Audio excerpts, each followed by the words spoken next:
সহযোগিতা করেছে 15 বছর শাসন করার জন্য। আমরা তো গণমাধ্যমকে বলি ফোর্থ স্তম্ভ, চতুর্থ স্তম্ভ। সেই জায়গা থেকে গণমাধ্যম হচ্ছে দর্পণ, একটা রাষ্ট্র কেমন চলছে, সরকার কেমন করছে সেটা দেখার দর্পণ হচ্ছে গণমাধ্যম। সেই গণমাধ্যম সেই দর্পণ দেখায় নাই, দেখিয়েছে মানবতার মা শেখ হাসিনাকে, দেখিয়েছে যে কাঁদো বাঙালি কাঁদো, বাঙালির চোখে পানি নাই, কিন্তু ফোর্স করেছে মিডিয়াতেও সারা মাস যদি শোক করে যে কাঁদো বাঙালি কাঁদো, অথচ তারা কখনোই গুম খুনের কথা তুলে ধরে নাই। এই যে আড়াল করা, এই আড়াল করার মধ্য দিয়ে মাফিয়া তন্ত্র কায়েমে একরকম সহযোগিতা করেছে এই গণমাধ্যম। সুতরাং আপনি কোনোভাবেই 15 বছরের এই সময়কে বাদ দিয়ে আপনি কি এখন জাজ করা পসিবল না। 15 বছরে যা হয়েছে সেটা সাংবাদিকতা ছিল না, 15 বছর যা ছিল সেটা মিডিয়া ছিল না। এখন যা হচ্ছে, ভঙ্গুর একটা রাষ্ট্র, সম্পূর্ণ ধসে পড়া একটা রাষ্ট্র নতুন করে বিনির্মাণ করার জন্য যে প্রচেষ্টা, সেই প্রচেষ্টাটা আমরা ঠিকভাবে নিতে পারছি কিনা, সরকারের উদ্যোগ কি আমরা সাংবাদিকরা সেটা করতে পারছি কিনা, সেই জায়গাটায় যদি আমরা কথা বলি তখন মনে হয় কথা বলাটা সহজ হয়ে যায়। সেক্ষেত্রে আমি বলবো যে আমার মনে হয় যে আমরা চেষ্টা করছি, কিন্তু অনেক শস্যের মধ্যে ভূত যেহেতু রয়ে গেছে, কারণ আপনি এখানে বীজটা বপন যা হয়ে গেছে, সেই বীজের যে বপন আছে, যে বীজটা বপন আছে সেই বীজেরই চারা তো থাকবে। তো সেরকম একটা অবস্থা আছে। আপনি এখানে ব্যবস্থার যে সিস্টেমের মধ্যে আমরা আছি, সেই সিস্টেম যদি সম্পূর্ণরূপে ভেঙে দেয়া না যায়, সেই সিস্টেম থেকে যদি বের হয়ে আসা না যায়, তাহলে আপনি নতুন করে স্বপ্নের মধ্যে থেকে বলতে পারেন না যে সাংবাদিকরা সম্পূর্ণ স্বাধীন কিনা। সাংবাদিকরা সম্পূর্ণ স্বাধীন হবে কি করে? একটি ঘরের কি আপনার শুধুমাত্র আহ পর্দাটা বদলালে হয়ে যাবে? একটি ঘরের কি শুধু দুয়ারের রংটা বদলালে হয়ে যাবে যে সেই ঘরটা অন্যরকম হয়ে গেল? তা তো না। আপনার ফাংশন করছে কারা, কিভাবে, সেখানে তো কোনো পরিবর্তন আসে নাই। সুতরাং আমরা যদি বলি যে অনেক কিছু পরিবর্তন আমরা আশা করছি, সেটাতে ইউটোপিয়ান চিন্তা হবে বলে আমার কাছে মনে হয়। জেসিন, আপনাকে ধন্যবাদ। আমি আপনার প্রসঙ্গে আসার আগে আমি একজন দর্শকের মন্তব্য একটু পড়তে চাই। আশরাফুল করিম খান, তিনি মন্তব্য করেছেন, অসংখ্যবার একই মন্তব্য তিনি করছেন, সেজন্য তার মন্তব্যটি চোখে পড়ছে। খালেদ ভাই, আপনি যেই টোনে এনসিপির নেতাদের সঙ্গে কথা বলেন, সেই টোনে কি এই দুইজন অতিথির সঙ্গে কথা বলতে পারবেন? আছে সেই হেডম? ঠিক আছে, মানে না, সেটা আমি পারবো না, কারণ হচ্ছে যে মানে দুইজন অতিথি বা দুই ধরনের অতিথি দুই রকম। আমি এবার একটু প্রসঙ্গে আসি জেসিন, আপনার জন্য আমার স্পেসিফিক প্রশ্নটা যেটা ছিল সেইটাও আসলে এরকমই একটা প্রশ্ন। সেটা হচ্ছে যে আপনি বলছেন যে এই যে যারা স্বৈরাচার ছিল, যারা ফেসিস্ট ছিল, তাদেরকে আসলে এনাবল করেছে কারা, মিডিয়া সহযোগিতা করে, মিডিয়া তাদেরকে, সরকার কি করেছে সেইটা তারা আসলে দেখায় নাই, দর্পণ হিসাবে তাদের যে কাজ করা দরকার ছিল সেটা তারা করে নাই। কিন্তু মুশকিল হয়েছে তথ্য প্রযুক্তির যুগে আমরা কিন্তু মিডিয়া যে এটা করে নাই, মিডিয়া যে এটা এরকম ফেল করে গেছে, সেই জন্য বাংলাদেশের জনগণ, পাঠক, অডিয়েন্সও মিলিয়ে মিডিয়াকে কিন্তু সাংঘাতিক রকমের হলুদ কার্ড, লাল কার্ড দেখিয়ে গেছে। এবং মিডিয়া কিন্তু বাংলাদেশে ইরেলেভেন্ট একটা জিনিসে পরিণত হয়েছিল শেখ হাসিনার সময়ে। কেউ বাংলাদেশে গণমাধ্যমকে সেই অর্থে আর বিশ্বাস করতে পারে নাই। আমরা বাংলাদেশের মিডিয়াতে শেখ হাসিনার সংবাদ সম্মেলন করা থেকে শুরু করে যা কিছু ছাপা হয়েছে তা নিয়ে হাসাহাসি করতে দেখেছি, ফান করতে দেখেছি, ট্রোল করতে দেখেছি, বিশ্বাস করতে খুব কম লোককেই দেখেছি। বাংলাদেশের মিডিয়া জুলাই আগস্ট মাসেও চরমভাবে শেখ হাসিনাকে সাপোর্ট করে গেলেও তার প্রতি বাংলাদেশের মানুষ আস্থা রাখে না। কিন্তু প্রবলেম হচ্ছে মিডিয়ার এই পরিবর্তনটা, মিডিয়া যা দেখানো দরকার তা যে দেখাবে, তা প্রকাশ করবে, সেই সাহসটা অর্জন করবে, তার জন্যই পুরো বিপ্লবটা হয়েছে। আমার প্রশ্নটা হচ্ছে সেই বিপ্লবটা সফল হয়েছে কিনা, আমরা যা দেখাতে চাই, যাদের প্রশ্ন করতে চাই, সেটা আমরা করতে পারছি কিনা, সেটা ছিল আমার প্রশ্ন। আপনার জন্য স্পেসিফিক প্রশ্ন যে অনেকেই এরকম বলে থাকেন, আমি একদম স্পেসিফিক নাম ধরে বলি, মোস্তফা ফিরোজ, যিনি আওয়ামী লীগ আমলে যে অল্প কয়েকজন তার প্রাইভেট চ্যানেল থেকে অনেক বেশি সমালোচনা করেছেন, তাদের মধ্যে থেকে অন্যতম। তিনিও বলেছেন যে টকশোগুলিতে এখন ভিন্ন মতের লোক থাকে না, একই মতের লোক থাকেন। আওয়ামী লীগ আমলেও ভিন্ন মতের গেস্টটা আলোচনা করতে পারতেন, যেটা এখন পারছেন না। সাংবাদিক মোস্তফা ফিরোজ নিজের প্রশ্নের উত্তর নিজে দিয়ে বলছেন, মানে তিনি কয়েকজনের কথা বলেছেন তাদেরকে কেন ডাকা হয় না। টিভি চ্যানেল মালিকেরা মবের ভয়ে সেলফ সেন্সরশিপের মধ্যে আছে। আওয়ামী লীগ আমলে যেটুকু স্বাধীনতা ছিল তাও এখন নেই। কাজী হোসেন, আপনি যদি একটু মন্তব্য করতেন, আমরা জুলকারনাইন সাহেবের কাছেও একটা অন্য প্রশ্ন নিয়ে যাবো, এইটা নিয়ে সম্পর্ক। জি নিশ্চয়ই নিশ্চয়ই। আচ্ছা, আমি এই প্রশ্নটার উত্তর দেওয়ার আগে আপনার কথাটা বলি আগে, যে আপনি যে মন্তব্যটি করেছেন যে মানুষ, মিডিয়া ইররিলেভেন্ট হয়ে গিয়েছিল মানুষের কাছে। যেটা হয়, আপনি বোধহয় জানেন যে ব্যান্ডওয়াগন এফেক্ট সম্পর্কে, রাইট? যে যখন ফ্যাসিস্টরা থাকে তখন কিন্তু তার বয়ান ক্রিয়েট করার জন্য মিডিয়াকে ব্যবহার করে। মিডিয়াকে ব্যবহার করে আপনার মুজিবকে এমন ভাবে পীর বানানো হয়েছিল যে এই বাংলাদেশের মানুষ শেখ মুজিবুর রহমানকে নিয়ে, শেখ হাসিনাকে নিয়ে একটি মন্তব্য করতে পারেনি। একটি ভয়ের সংস্কৃতি হয়েছিল, এবং যার পরিণতি হচ্ছে এতগুলো মানুষ হাজার মানুষ, আমি স্পেসিফিক সংখ্যায় যাচ্ছি না, এতগুলো মানুষ প্রাণ দিতে হয়েছে তাদের জন্য। এটা দায় মিডিয়ার থাকবে, মিডিয়া ইররিলেভেন্ট হয়ে গেলেও মিডিয়ার দায় মিডিয়াকে নিতে হবে। এই কাজটি মিডিয়ার জন্য হয়েছে, কারণ তারা যদি এর আগে তুলে আনতো যে কি হয়েছে, যে কাজটা all the prime ministers main sir করেছে, তার জীবনে ঝুঁকি নিয়ে যে কাজটি করেছে, সেখানে বাংলাদেশে বসে কিন্তু সেরকম কাজ আমরা প্রতিনিয়ত হতে দেখিনি। এটা একটা ডকুমেন্টারি অনেক পাওয়ারফুল হতে পারে, কিন্তু এর আগের ঘটে যাওয়া আরো অনেক ঘটনা তুলে আনলে ব্যাপারটা আরো অনেক আগে ঘটতে পারতো, হাসিনার পতন আরো আগে ঘটতে পারতো। এগুলো আমার মিডিয়া নিয়ে মন্তব্য। আর আপনি যে প্রশ্নটি করেছেন যে নিরপেক্ষতার জায়গা থেকে, আমি যখন আমার কাজ করি আমি চেষ্টা করি এখন যারা স্টেক হোল্ডার্স আছেন তাদেরকে ইনভাইট করতে। আমাদের অনেক সমস্যাই হয়, আপনি নিজে হোস্ট করছেন একটা অনুষ্ঠান, নিজে পরিচালনা করছেন, আপনি জানেন যে কি ধরনের চ্যালেঞ্জ ফেস করতে হয়, অনেকের সাথে বসতে চায় না, এই ধরনের প্রবলেম থাকে। তারপর আমার জায়গা থেকে আমি মনে করি যে আমি যতটুকু চেষ্টা করছি সেটা আমি সৎভাবেই চেষ্টা করছি সবার পার্টিসিপেশন রাখার জন্য। আমাকে শোনা এরকম মন্তব্য শুনতে হয় যে আমি আমার প্রোগ্রামে শুধু কেন এত এনসিপির নেতাদেরকে কেন ডাকি, তারা তো ছাত্র, তারা তো অল্প বয়স, তাদের সাথে অনেকে বসতে চায় না, আপনি কেন ডাকেন? আমার শুনতে হয় এরকম মন্তব্য। আমার এরকম মন্তব্য শুনতে হয় যে আমি অনেক জামাতে নেতাদের ডাকি, কিন্তু আমি তাদেরকে ডাকি এজন্যই যে গণ অভ্যুত্থানের যারা স্টেক হোল্ডার্স, আমি মনে করি তাদের ভয়েস, তাদের ইনক্লুসিভনেস আমাদের মেনটেন করা, ম্যানেজ করা দরকার, যে কোনো ভাবেই হোক আমাদের আলোচনার মধ্যে। এখন আপনি আমাকে বলতে পারেন যে আমি কেন আওয়ামী লীগের একজন নেতাকে আমি ডাকি না, সেটা যদি হয় আমার নিরপেক্ষতার লিটমাস টেস্ট, তাহলে আমি বলবো যে দুঃখিত, আমি আওয়ামী লীগের কোনো নেতা অ্যাজ লং অ্যাজ আমি যতদিন পর্যন্ত তারা ক্ষমা না চাইছে তাদের অপকর্মের জন্য এবং জনমানুষ তাদেরকে গ্রহণ না করছে, আমি কেউ না তাদের ভয়েস মানুষকে শোনানোর জন্য। আমি এই দায়িত্ব নেব না এবং আমি দায়িত্ব নিতে আগ্রহীও না। যে অপরাধ করেছে তারা করেছে, সে অপরাধের জন্য তাদেরকে সরি বলতে হবে, মাফ চাইতে হবে। মানুষ যদি মাফ করে তখন ডেফিনেটলি তারা আসবে মানুষের জন্য ভবিষ্যতে কি করতে চায় সে কথাটা বলতে। আমি অবশ্য আপনার বক্তব্যের মূল নির্যাসের সাথে আমি একমত। আমি আমি আমি আমি জনাব মোস্তফা ফিরোজ যেটি বলতে চাইছেন, যারা আওয়ামী লীগ আমলে মানে আওয়ামী লীগকে উনি ডাকতে বলতেছেন না আসলে, কিন্তু আওয়ামী লীগ আমলে যারা আওয়ামী লীগকে মৌন বা নীরব সমর্থন দিয়েছেন তাদেরকেও কি আপনি ডাকের বাইরে রাখবেন কিনা, বা তাদেরকে ডাকের বাইরে কি মবের ভয়ে রাখা হচ্ছে কিনা সেটা আপনি বলবেন কিনা। যে ধরেন সরাসরি আওয়ামী লীগ করে নাই, ধরেন তারা খুন খারাপিতে অংশ নেয় নাই, উনি কয়েকটা নামও বলেছেন আসলে, সৈয়দ ইশতিয়াক রেজা, জয় মামুন, এরকম কয়েকটা নামও বলেছেন। আচ্ছা, এখন একটা বিষয় সেটা হচ্ছে যে মিডিয়া নিয়ে কথা বললে তো অনেকের কথায় চলে আসে। তো আমি আসলে দেখেন, আমরা তো কলিগস একসময় একসাথে কাজ করেছি, কিন্তু আমরা অত্যন্ত দুঃখজনক ভাবে প্রত্যক্ষ করেছি যে যখন চোখের সামনে, সবার চোখের সামনে এই ছাত্রদের হত্যা করা হয়েছে, তখন তারা এই পতিত হাসিনার অফিসে গিয়ে তারা যে বক্তব্য রেখেছেন, এটা তো আমাদের জন্য অত্যন্ত দুঃখজনক ছিল। টু উইটনেস, সাক্ষী হওয়া ইতিহাসের, যে সাংবাদিকরা এই জায়গায় চলে যেতে পারে, তাদের মানবতা বোধ তারা এইভাবে বিসর্জন দিতে পারে, এই অন্ধত্ব তাদেরকে পেয়ে বসতে পারে, এটা তো আমাদের জন্য দুঃখজনক। আমি আপনাকে এই জায়গায় একটু থামাই, কারণ আমার দ্বিতীয় প্রশ্নটার মধ্যে যে আপনার এই সাংবাদিকদের যে শেখ হাসিনার সাথে যে তাদের সম্পর্ক, তাকে যে আসলে আপনি প্রথমে যে অ্যানাবল করার কথাটা বলেছেন, সেটার ক্ষেত্রে আপনার যে জায়গা, সেটা অন্য পেশাজীবীদের ক্ষেত্রে একই রকম কিনা সেটা নিয়ে আমরা দ্বিতীয় প্রশ্নে আসবো। আপাতত একটু স্যারের কাছে যাই।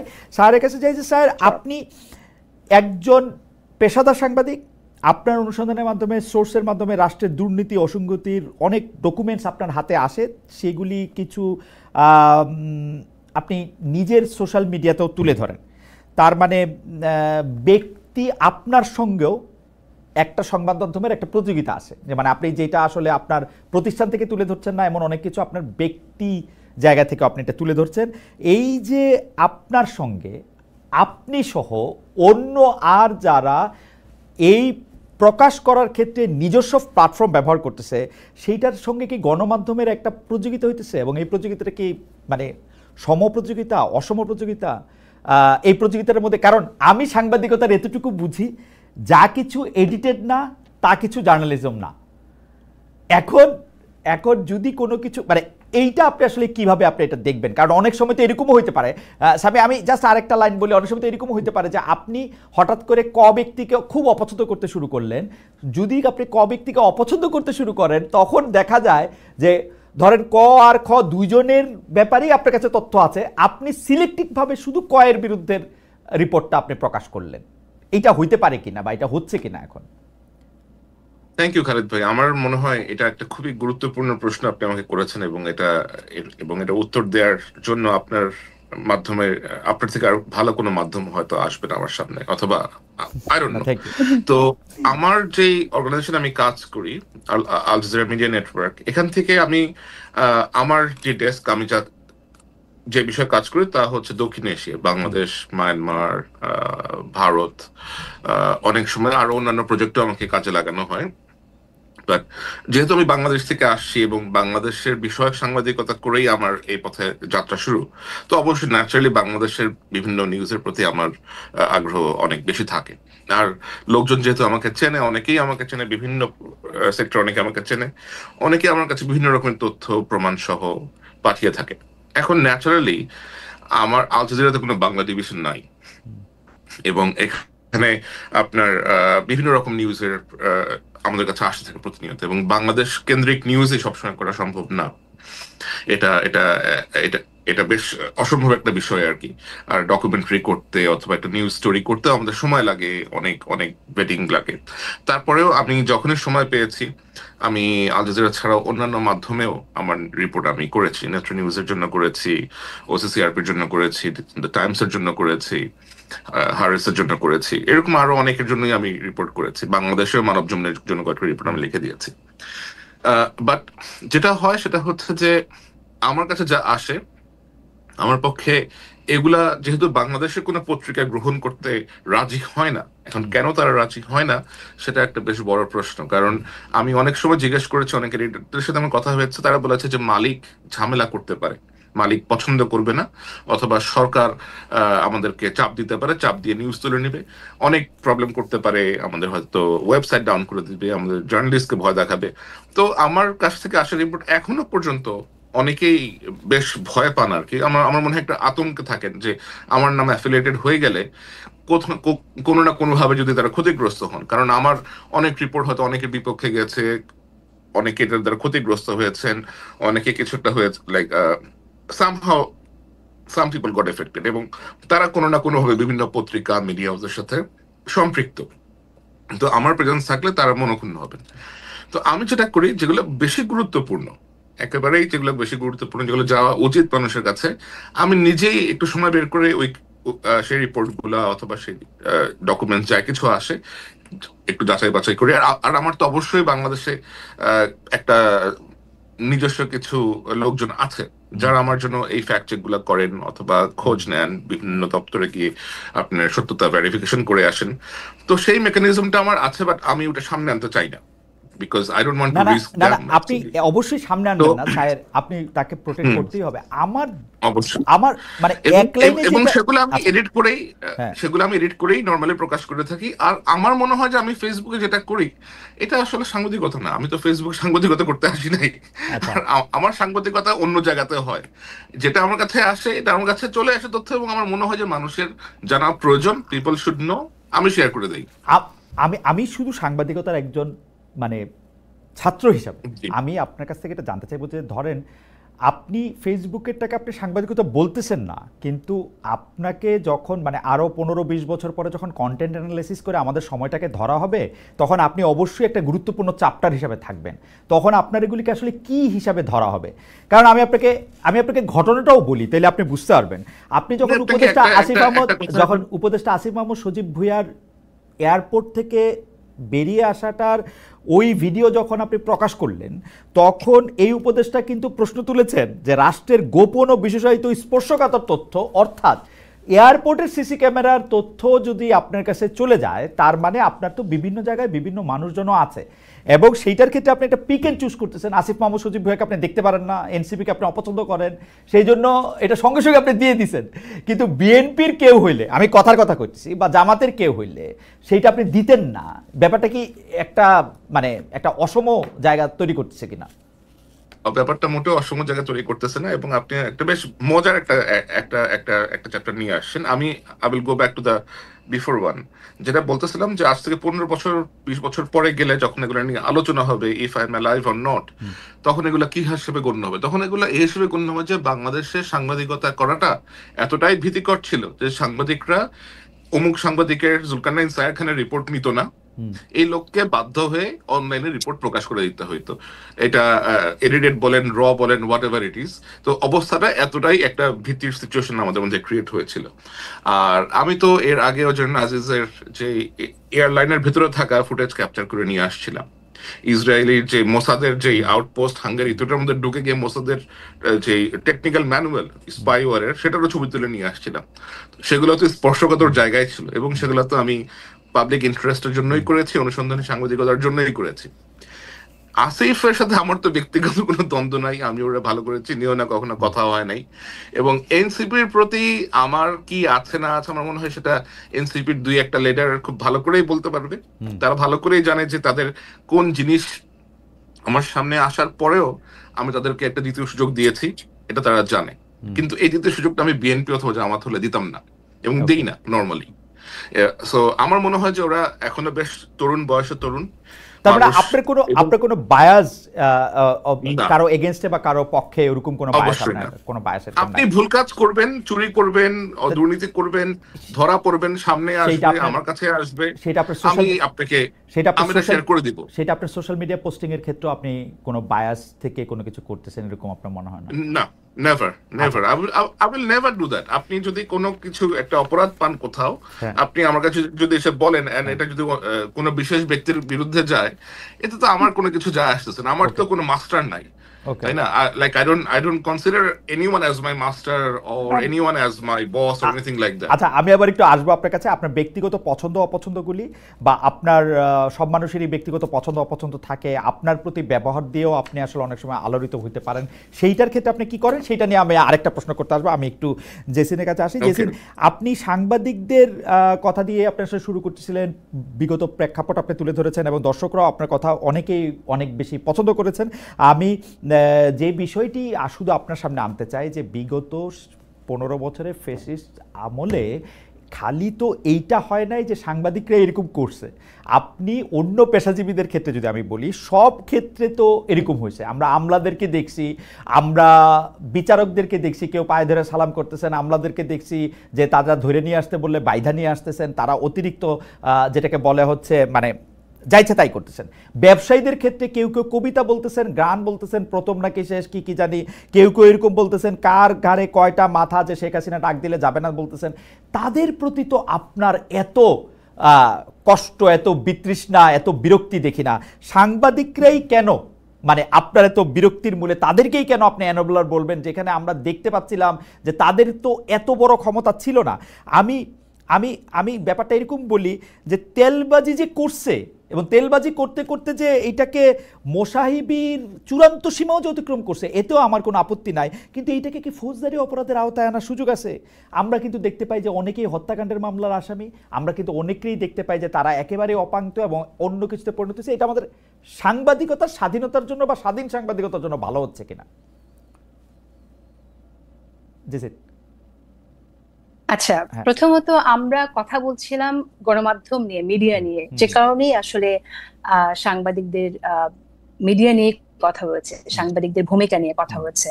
আর আমলাদের বিষয় নিয়ে তো আমরা অনেকবারই বলেছি, আমি তো আমার অনুষ্ঠানে আমি অনেকবারই আলোচনার এনেছি যে আমলারা যা করেছে, এবং আমরা এরকম শুনি যে বিভিন্ন লেয়ারে আওয়ামী লীগ টেস্ট করে করে তাদেরকে প্রমোশন দেওয়া হয়েছে। আমি একজন উপদেষ্টাকে নাম উল্লেখ না করে জিজ্ঞাসাই করেছিলাম যে সে একই আমাদেরকে নিয়ে তারা নতুন বাংলাদেশ গড়বে কি করে। তো দামোত্তরটা ছিল এরকম যে বদলানো সম্ভব না, কারণ এর পরের যে লেয়ার সেটাও আওয়ামী লীগ, তারপরের লেয়ার সেখানেও আওয়ামী লীগ, এরকম 5টা লেয়ারেও সে চেক করে দেখেছে সবই আওয়ামী লীগের। সো এরকম একটা সিচুয়েশনে সরকার কাজ করছে। ডেফিনেটলি আমরা বারবার বলছি এটা, যে সরকারের উচিত যেখানে তদন্ত করা, কারা আসলে আওয়ামী লীগের হয়ে কাজ করেছে এবং কাদের বিরুদ্ধে তদন্ত করলে, যাদের বিরুদ্ধে তদন্ত করলে প্রমাণিত হবে তাদের বিরুদ্ধে ব্যবস্থা না, সেটা আমরা বারবারই বলছি এবং বলবো। বিচারের ক্ষেত্রেও তাই।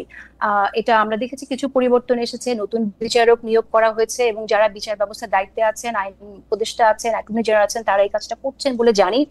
আরো ব্যাপকভাবে করা দরকার। কিন্তু যেহেতু আমরা গণমাধ্যম নিয়ে কথা বলছি, সেজন্য গণমাধ্যমের বিষয়টি এসেছে।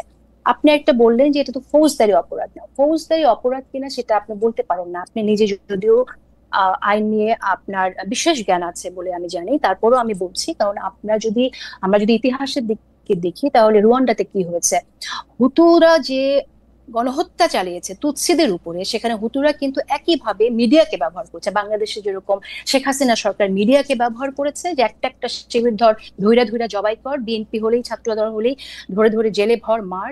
তো এই যে একটা অবস্থা আমরা দেখেছি, স্লোগান হিসেবে যদিও শিবিরের ওই স্লোগানটা পপুলার হয়ে গিয়েছিল, কিন্তু গুম খুন করতে তো আমরা বিএনপির নেতা কর্মীকেও আমরা দেখেছি যে নিয়ে গেছে, গুম হয়ে গেছে, ফিরে আসেনি, এই ঘটনাটা ঘটেছে। তো তখন কিন্তু আমরা কোনো প্রতিবাদ দেখি নাই।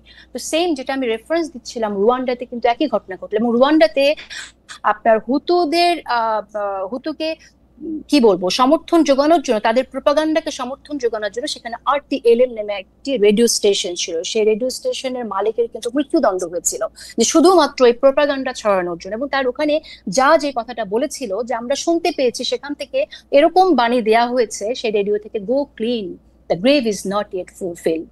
হ্যাঁ, মানে কবরটা এখনো ভরে নাই, যাও আরো মারো। তো এই যে তাদের বয়ানগুলো তারা বিভিন্ন ভাবে নিয়ে এসেছে তাদের রেডিওতে। আপনি মনে করছেন যে বাংলাদেশের সাংবাদিকেরা গত 15 বছরে এইরকম বয়ান দিয়েছে, নাকি এরকম বয়ান? বাংলাদেশের সাংবাদিকরা আমি বলছি এখানে যে বাংলাদেশের সাংবাদিকরা বিরল ব্যতিক্রম বাদে তারা এই যে মানুষজনকে জেলে নেওয়া হয়েছে, গুম করা হয়েছে, খুন করা হয়েছে, এটাকে জায়েজ করেছে। শেখ হাসিনাকে তারা তার বড় মানবতার মা বলেছে বাংলাদেশের মিডিয়া। এর জবাব আপনি কোথায় পাবেন? সো আপনি এটা বলতে পারেন না যে ফৌজদারি অপরাধ করেছে কিনা, এটা আসলে প্রমাণযোগ্য ব্যাপার। আমি এখানে একটু অ্যাড করতে চাই, if you allow me to. আপনি চিন্তা করেন খালিদ ভাই, যে আপনি একটা ঘরে আছেন, একটা বাসায় আছেন। আপনার বাসায় আপনি জানেন যে বাসার ছাদের ওই অংশ যে কোনো সময় ধসে পড়তে পারে, কিন্তু আপনি কোনো ব্যবস্থা গ্রহণ করছেন না। আপনি দেখছেন, আপনি ব্যবস্থা গ্রহণ করছেন না, কারণ আপনি জানেন যে যদি এটা কমপ্লেন করেন, আপনার বাসার যিনি মালিক আছেন অথবা বাসার যিনি কর্তা আছেন, তিনি হয়তো বিষয়টা নিয়ে আপনাকে বকাঝকা করবেন অথবা পছন্দ করবেন না, যে তুমি আমার খরচ বাড়াইতে আসছো কেন। হঠাৎ করে ওই ছাদটা ভেঙে পড়ে বাসার 3টা লোক মারা গেল, দোষটা কার হবে? would you feel যে আপনি এটার জন্য দোষী কিনা? না, আমার মনে হয় বিষয়টা না, অবশ্যই কিন্তু এরকমই হয়েছে। কিন্তু না, আপনারা দুজনই আমার খুবই প্রিয় সাংবাদিক, কিন্তু আমি শুধু আপনাদের মনে করাই দিতে চাই যে 15 বছর ধরে আমাদের ফেসিস্ট শেখ হাসিনার আমলে সাংবাদিকতাকে দেখতে গিয়ে আমরা অতিরিক্ত জেনারেলাইজেশন করতেছি কিনা। কারণ আমরা কিন্তু শেখ হাসিনা, আমি বলি আমরা কিন্তু শেখ হাসিনার যাবতীয় যত দুষ্কর্ম, সেই দুষ্কর্মের যতগুলি আমরা জানি সেগুলি কিন্তু সংবাদ মাধ্যমের মাধ্যমেই জানি। মানে ধরেন এই যে কি বলে সোনার মেডেলে চুরি করছে, বালিশের দাম কত রাখছে, পদ্মা সেতুতে কি করছে, সেগুলি কিন্তু গণমাধ্যমদেরকে আমাদেরকে মানে একদম হুতু তুৎসিদের সাথে মিলায়া গণমাধ্যম একেবারেই সে ফেসিস্টদের অ্যানাবলের ভাষাই শুধু ব্যবহার করছে। এইটা বললে কিন্তু আসলে আমার কাছে মনে হয় যে আমরা পরবর্তীতে যে সাংবাদিকতার কথা আমরা আশা করি সেইটার ক্ষেত্রে একটু বেশি করা হয় কিনা আমার কাছে মনে হয় যে, এবং এইটা এমন একটা উপায় তৈরি করে কিনা। আমরা কিন্তু এখন দেখতেছি যে নতুন যে সাংবাদিক গোষ্ঠী তৈরি হয়েছে এই 10 মাসে যারা সাংবাদিকতা করতেছেন তাদের বেশিরভাগের ক্ষেত্রে প্রভু বদলাইছে, তাদের অবস্থান বদলায় নাই। মানে এটা ভাঙা ঘর, ভাঙা বাড়ি, মাথার উপরে ভাঙা পড়ছে, সেইটাতে এটা বিবেচনা করা যাবে কিনা। তারা কেউ কেউ দাবি করতেছে এরকম যে আমরা বিএনপির ঘনিষ্ঠ লোক, আমরা বিএনপির জন, সেই জন্য আমি এখন সম্পাদক হব। কেউ কেউ দাবি করতেছে যারা জামাতের লোক সেই জন্য আমি সম্পাদক হব, আমি এনসিপির লোক সেই জন্য আমার এটা করতে হবে। আমরা 15 বছর বঞ্চিত, মানে সোজা কথা বলতে যে 15 বছরে যেই দুষ্টামিগুলি আওয়ামী লীগ করছে সেগুলি এখন আমরা করব, এইটা যারা করছে মানে সেইটা ঠিক হবে কিনা আসলে। মানে এই জন্য আমি এই প্রশ্নটাই যদি আপনি এটা বলতেন, তারপর আবার একটু জেসিনেরও একটু মন্তব্য আমাদের একটু শুনতে হবে। স্যার আমি একটু থামাইতেছিলাম আপনাকে, সরি। যেটা বলতেছে যে এটা করা কখনোই উচিত হবে না, কখনোই, এবং এই জিনিসটাই বন্ধ করতে হবে যে রাজনৈতিক পরিচয়ের ভিত্তিতে সাংবাদিকতার পেশায় যে প্রেফারেন্স দেওয়া হয়, এই প্রেফারেন্সিয়াল ট্রিটমেন্টটা বন্ধ করতে হবে। যে ব্যক্তি আপনার নিজের স্বাধীনতা, ইন্টিগ্রিটি এবং সততা বজায় রেখে এই পেশার মানটা ধরে রাখতে পারবেন, তাদেরকেই আসলে বিবেচনায় নেওয়া উচিত। কে কোন মতের, কোন দলের অনুসারী, এরকম কখনোই করা উচিত না। আর শেখ হাসিনার সময় আপনি যে ঘটনাগুলো উল্লেখ করলেন, বালিশ কাণ্ড অথবা অন্য সোনার মেডেল, এগুলোর সাথে কিন্তু শেখ হাসিনা সরাসরি কখনো সম্পৃক্ত ছিলেন না। শেখ হাসিনা সরাসরি সম্পৃক্ত ছিলেন কিসে? ফর এক্সাম্পল, আপনার জেনারেল আজিজের মতো একটা লোককে সেনাপ্রধান বানানোতে।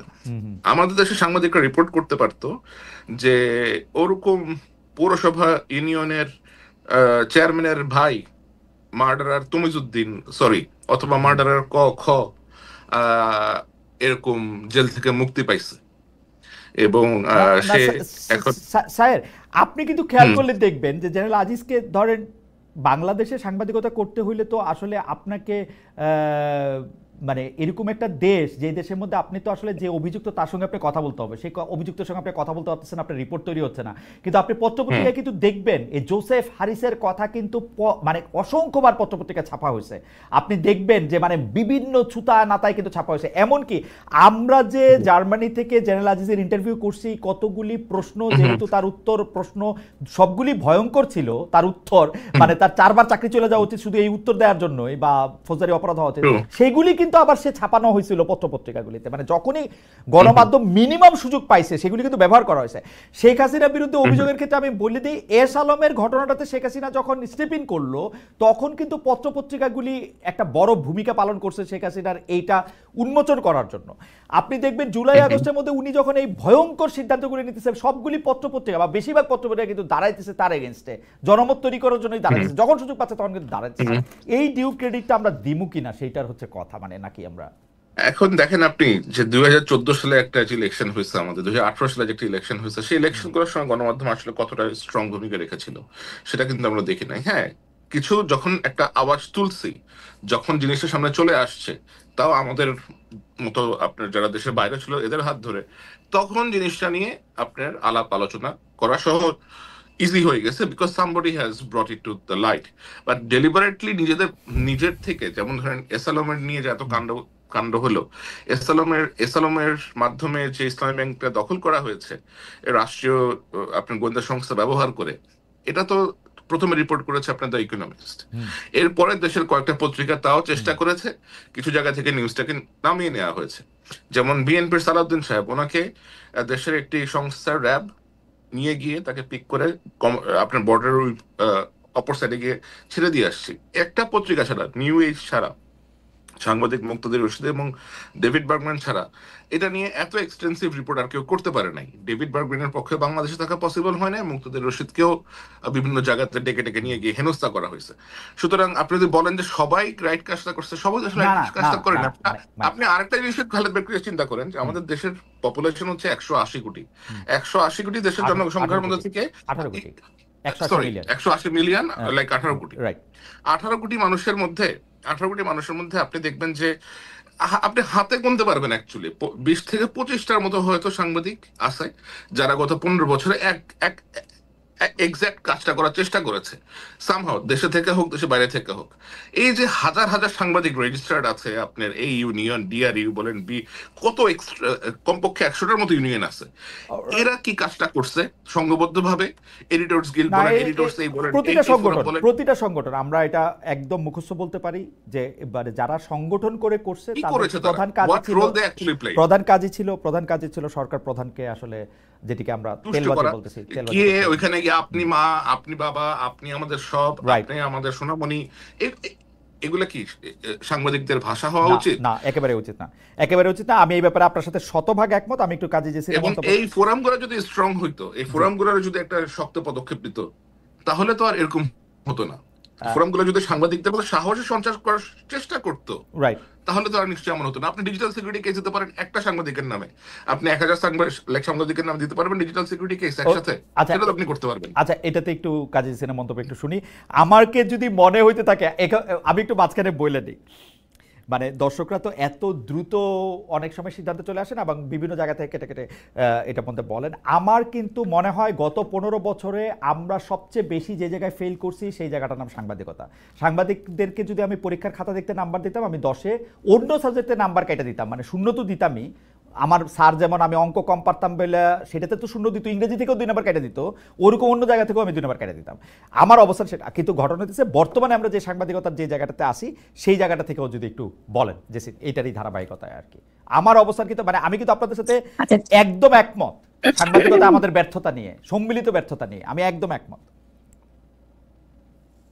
না, আপনি যেহেতু একমত তাহলে আমার অ্যাড করার কিছু নাই, যে আপনি নিজেই জানেন যে প্রশ্ন নয় প্রশংসা করতে এসেছি, সেই বিখ্যাত টার্ম নতুন করে অ্যাড করার কিছু নাই। আমাদের মনে রাখা উচিত কিশোরের কথা, মুশতাকের হত্যার কথা, সেই আহ, সাংবাদিকদের কথা আমাদের মনে রাখা উচিত, সাংবাদিকদের গুম করা হচ্ছে সেই কথাগুলো মনে রাখা উচিত। আর সংবাদ মাধ্যমে একটু অ্যাড করি শুধু, সেটা হচ্ছে যে খুব অল্প বিস্তর যে সমালোচনাটা করলে সহ্য করবে, কিছু না সমালোচনা করলে তো টেকা যাবে না, সেরকম একটু সমালোচনা করেই কিন্তু হয়েছে। মূল জায়গাগুলোতে অ্যাটাক করে যে জায়গাটা আসলে তুলে আনা দরকার সে কাজগুলো করা হয়নি। আয়নাঘরের কথা মানুষ জানা সত্ত্বেও কিন্তু আনতে পারেনি, কোনোভাবে ইনিয়ে বিনিয়েও আনতে পারে নাই।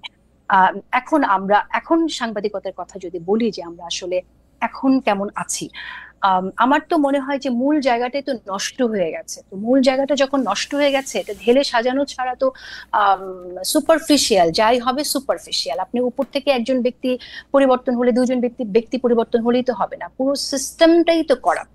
এখানে যেমন আপনার কর্পোরেট সেন্সরশিপ আছে, পলিটিক্যাল সেন্সরশিপ তো আসবেই। যখন কিনা আপনার কালো টাকার বিনিয়োগ থাকবে তখন তো আপনার পলিটিক্যাল সেন্সরশিপটা আসবে। আরেকটা বড় সমস্যা হচ্ছে, দেখেন এই যে শেখ হাসিনা কিন্তু বাকশাল, একটা নব্য বাকশাল, ডিজিটাল বাকশাল কায়েম করেছেন। কিভাবে? পত্রিকা বন্ধ না করে, ভেরি স্মার্টলি, পত্রিকা বন্ধ না করে, কোনো টেলিভিশন বন্ধ না করে, আরো বেশি বেশি লাইসেন্স দিয়ে সবগুলোকে নিজের জন্য, নিজের মাইক হিসেবে ব্যবহার করার মধ্য দিয়ে। এখন এই প্রতিষ্ঠানগুলো লাইসেন্স কাকে দেওয়া হয়েছে? নিজেদের লোককে, যারা তার বিশ্বস্ত ব্যবসায়ী, যাদের সাথে ব্যবসায়িক লেনদেন আছে, বা মন্ত্রীর ভাই, তাদেরকে দেওয়া হয়েছে। এখন তো তাদের কাছে এই চ্যানেলগুলো আছে, তো এই চ্যানেলের কাছ থেকে আপনি কি পাবেন, কি আশা করবেন? এখন তারা যাই করবে, তাদের তো নিজেদের পাপেই এখন যা দেবে, সেটা তো আপনি নিষ্ঠাবান সাংবাদিকতা আশা করবেন না। সিদ্ধান্তগুলো তো আসবে আপনার নিজেদের ভুল থেকে, আতঙ্ক থেকে, ভয় সেখানে থাকবেই। সুতরাং আমার মনে হয় যে এটা যদি আমরা বলি যে এইটা একটু আপনি ভালো কিছু আশা, এটা একটু আপনি ইলাবোরেট করবেন কিনা, কারণ এই জিনিসটা আমরা শুরু হয়েছে দেখছি যে বিএনপির আমল থেকে, মানে বিএনপির আমল থেকে না বলে, যখন আসলে মানে 21 টিভি লাইসেন্স দেওয়া হলো, তারপরে যখন চ্যানেল আই লাইসেন্স দেওয়া হলো, এগুলি আওয়ামী লীগের আমলে দেওয়া হয়েছে। তারপরে যখন বিএনপি আসলো, বিএনপি কিন্তু পরপর বেশ কয়েকটা টিভি লাইসেন্স তাদের দলের লোকদেরকেই দিছে, একদম যারা তাদের ব্যান্ড ওয়াগন বাজাবে খুব সুন্দর করে তাদেরকেই দিছে। এবং তাদের কেউ কেউ লাইসেন্স কিন্তু আওয়ামী লীগ আমলে রয়েও গেছিলো। আপনি জানেন যে এনটিভি, বাংলা ভিশন, বৈশাখী, সেগুলি কিন্তু রয়েও গেছিলো। এনটিভি, বাংলা ভিশন, তারা একই মালিকানায় থাইকাও, মালিকানাটা কেন গুরুত্বপূর্ণ না সেটা আমি বলি, একই মালিকানা থাইকাও তারা শেখ হাসিনার আরও বেশি চামচামি করছে। এমনকি আওয়ামী লীগের মালিকানার টিভির চেয়েও বেশি চামচামি বিএনপির আমলের থেকে, বিএনপির যে মালিকানা ছিল সেগুলির থেকে আমরা দেখছি। তো এইটারও আপনি আসলে এটা কেমনে কেমনে দেখেন? মানে মালিকানা তো আসলে এখানে বিষয় না, এখানে হচ্ছে ক্ষমতা। জি বলেন। মালিকানাটা বিষয় না, কিন্তু মালিকানাটাও আবার বিষয়। কারণ হচ্ছে যে আপনার যখন এখানে একজন ব্যবসায়ী কালো টাকা নিয়ে আসবে তার ব্যবসা রক্ষা করার জন্য, সে তো তখন মিডিয়াটা তার ব্যবসা হিসেবে ব্যবহার করবে না, সে তো এটাকে অস্ত্র, ওয়েপন হিসেবে ব্যবহার করবে।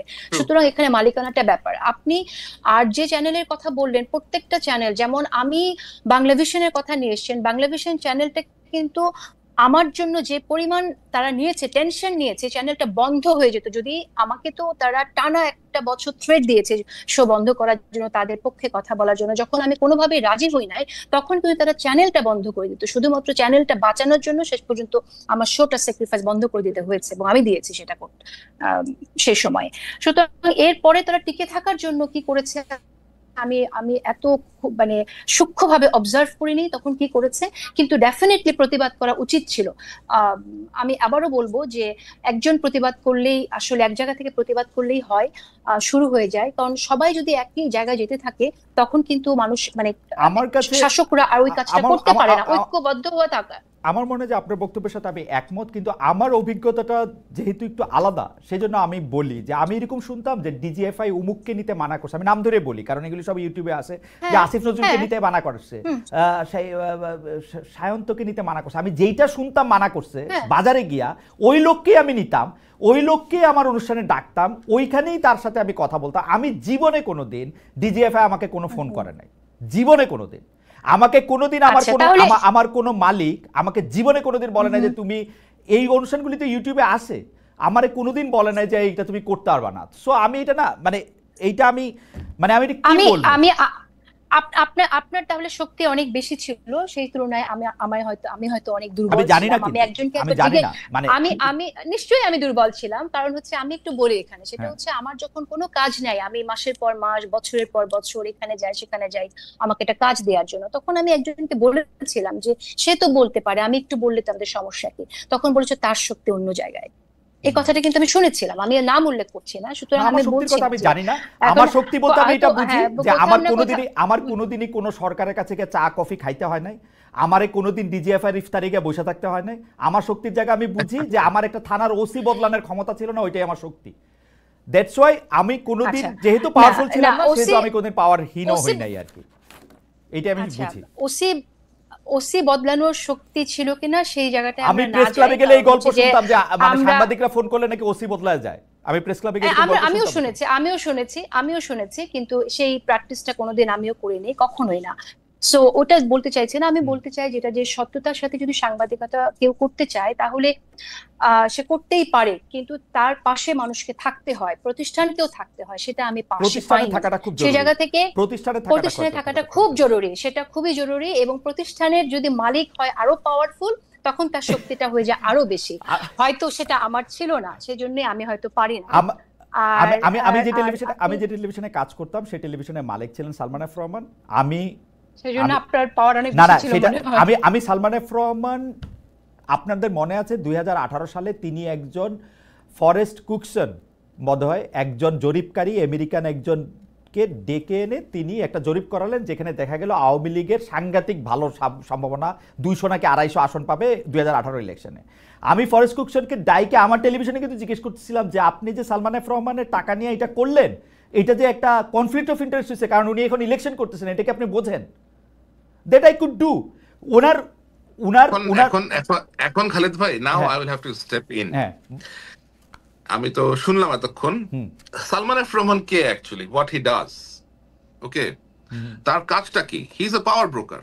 হি hmm does behind the scene many activities which suggest that he has very deep entrenched connection with deep state. হুম তার কাজই হচ্ছে এগুলা করা। হুম সে সামনে একটা কাজ করবে, পিছনে আরেকটা কাজ করবে, হুম আর আপনাকে যে সে যে ফ্রিডমটা দিয়েছে সেটা হুম দিয়ে সে বলবে যে আমি তো প্রেস ফ্রিডম এনশিওর করেছি, দেখো আমার টিভিতেও নিয়ে যাওয়া হয়। হুম। এগুলা হচ্ছে সব তার না লাইক, মেবি এগুলো হচ্ছে মেবি সব মেবি তার এটা নিয়ে এটা এটা না এটা না মেবি না, এটা নিয়ে আমি সে দ্বিমত এটাই করব করে। না, কারণ আপনি উনি দেখেন যখন সালমান এফ রহমানের এমপি হয়েছেন, উনি যখন এমপি ছেলে হয়েছেন। কিভাবে বিএনপি নেতার মেয়েকে বিয়ে করে, কেন করে তারা? হুম এই যে আমি আপনাকে দেখতে পারি না, আমরা সম্পর্ক করতেছি কি আপনার অপোজিশন পার্টির সাথে, so that you can have access to everywhere.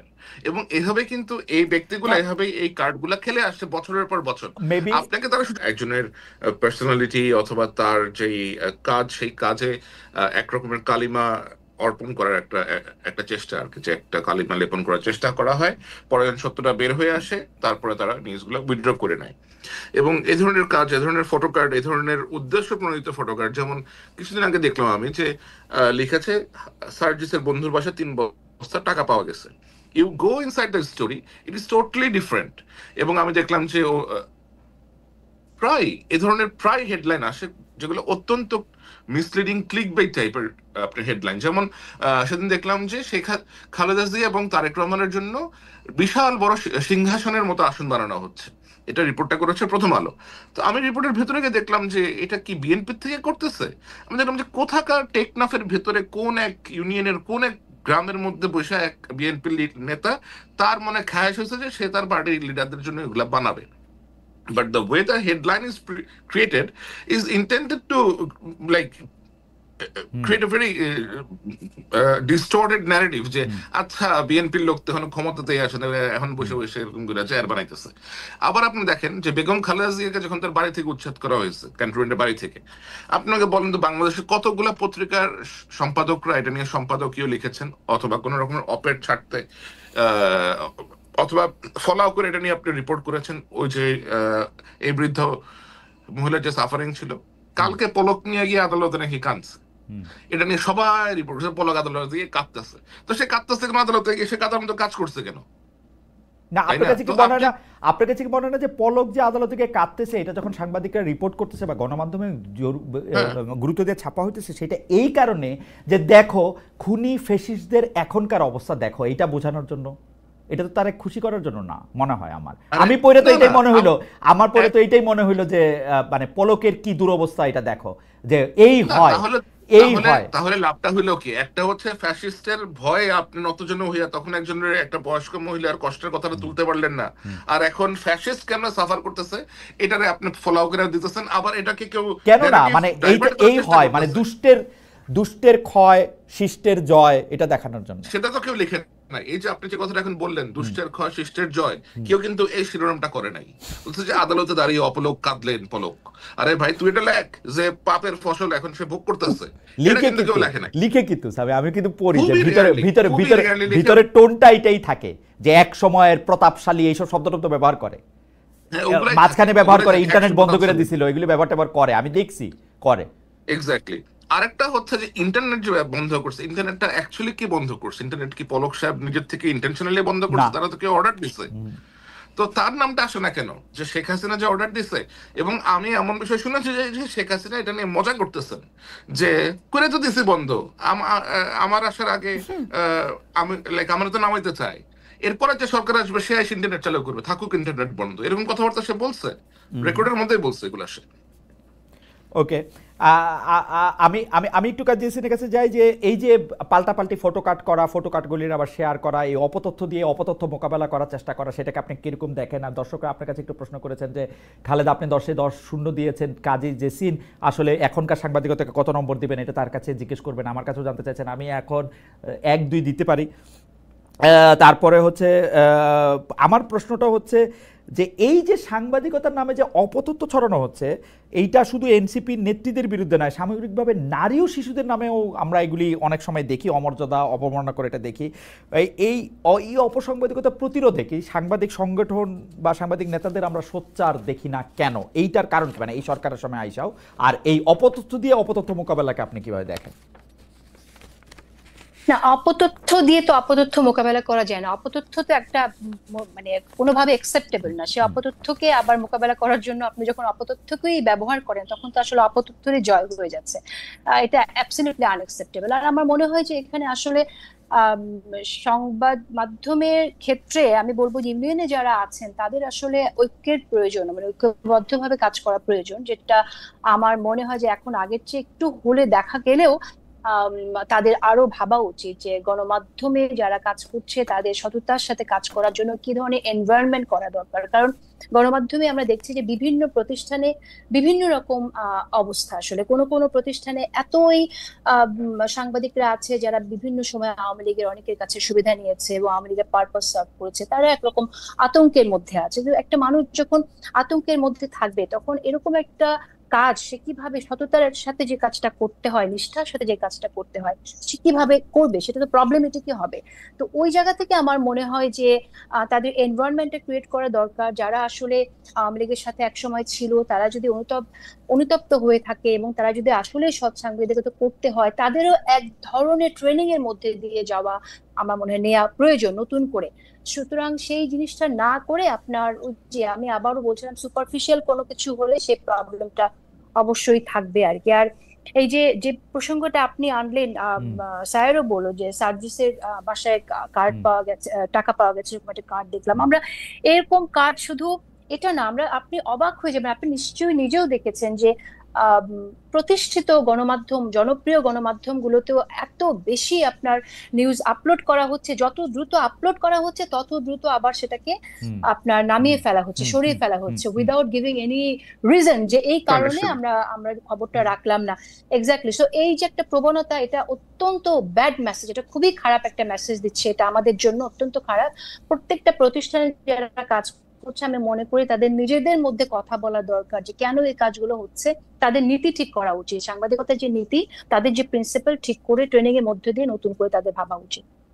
সাংবাদিকতার নীতি এবং ট্রেনিং এর কথা আপনি বলতেছিলেন, কিন্তু আমরা মানে এই জায়গাটাতে আপনাদের দুজনের কাছে আবার একটু জানতে চাই যে সাংবাদিকতা কিন্তু ট্রায়াল অ্যান্ড এররের মধ্যে দিয়েই আসলে এগিয়ে চলে।